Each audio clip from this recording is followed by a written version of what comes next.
Be still and know that I am God. This divine message resonates from the pages of Psalms 46:10, a powerful call from the Almighty to each of us.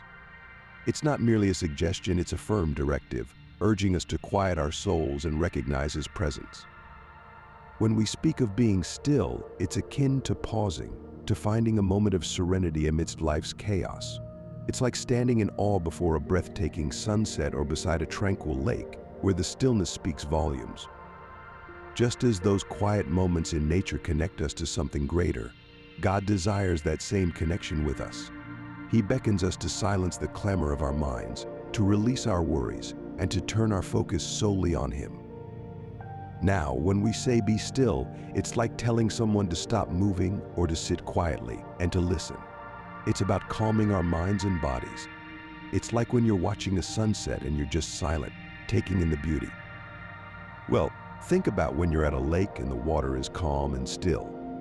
It's peaceful, isn't it? Moments like these are special. They help us to connect with something bigger. In those hushed moments, we're reminded that we're never alone. It's in the silence that we often feel the whisper of God's presence most profoundly, understanding His will for our lives. Be still and know that I am God. I will be exalted among the nations, I will be exalted in the earth yet. Achieving stillness in today's fast-paced world is no small feat. We're constantly bombarded by distractions, racing from one task to the next without pause. Our phones, TVs, jobs, and a myriad of other obligations vie for our attention, making it difficult to heed God's call to be still and listen for His voice. In Luke 10, verse 38 to 42, we encounter the familiar tale of two sisters, Martha and Mary. Martha, consumed by her many tasks, fretted over numerous concerns. In contrast, Mary opted for stillness, choosing to sit at the feet of Jesus and listen intently to His teachings. Jesus commended Mary for her choice, affirming that she had chosen the better path. Like Mary, we too are called to embrace moments of quietude, to tune out the cacophony of the world and attune our ears to God's voice. Our modern reality, with its relentless pace and endless distractions, presents a challenge carving out time amidst the chaos to be still and attentive to God's whisper. Yet, in the silence, amidst the stillness, we gain clarity.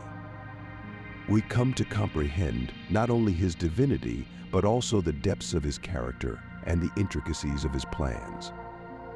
Consider the example of Habakkuk, a prophet grappling with the tumultuous currents of his era.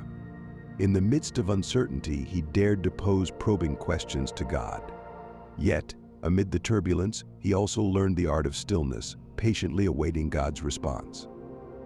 In Habakkuk 2, verse 1, he declares his intent to stand watchfully, eager to receive divine insight and ready to respond accordingly.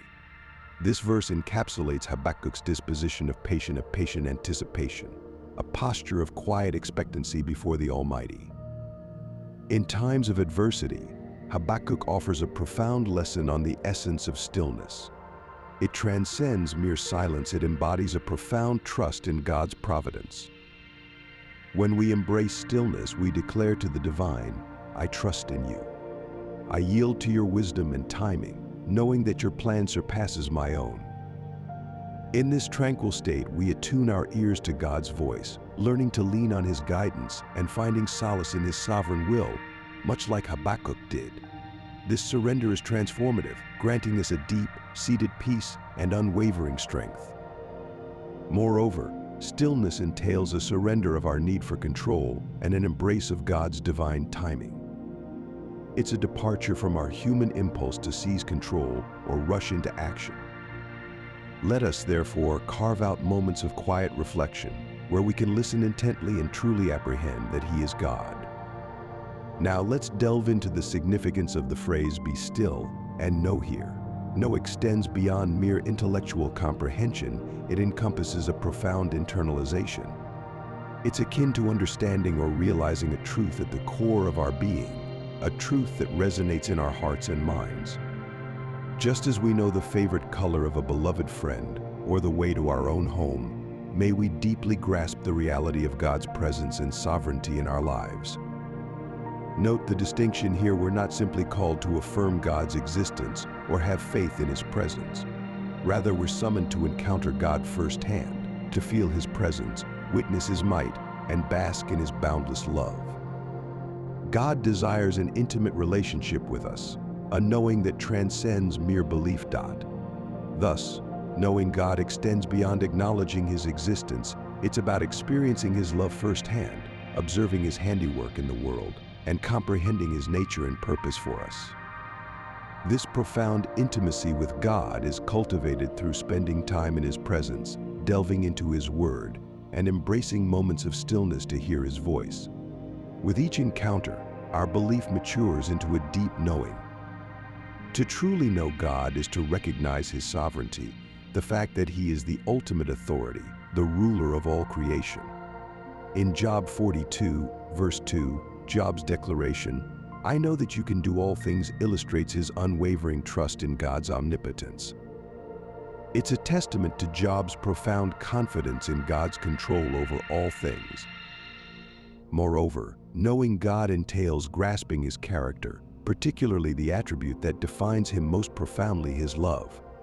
As 1 John 4, verse 8 declares, God is love. It's a love beyond measure, surpassing all human understanding.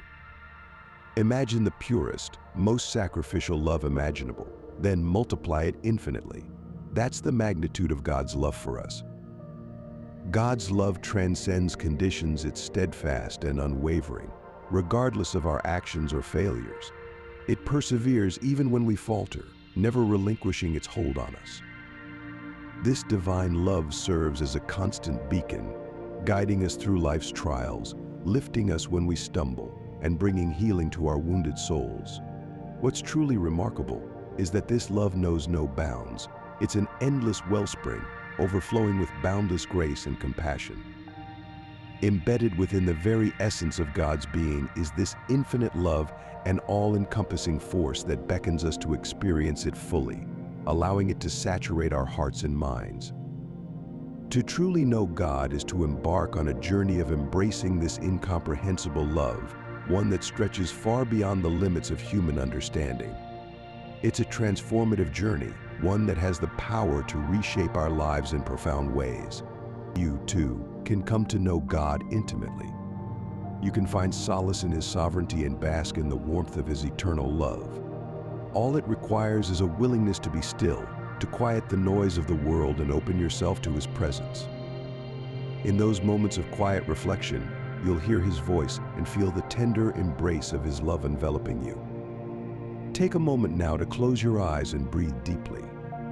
Envision yourself cradled in the loving embrace of your Heavenly Father, His gaze filled with boundless affection. Let the peace of His presence wash over you, knowing that you are cherished beyond measure. Can you sense it? Embrace this truth, for God's love is not a fleeting illusion but a tangible reality, one that sustains us through every trial and triumph. You've just taken a step closer to experiencing God's enduring love.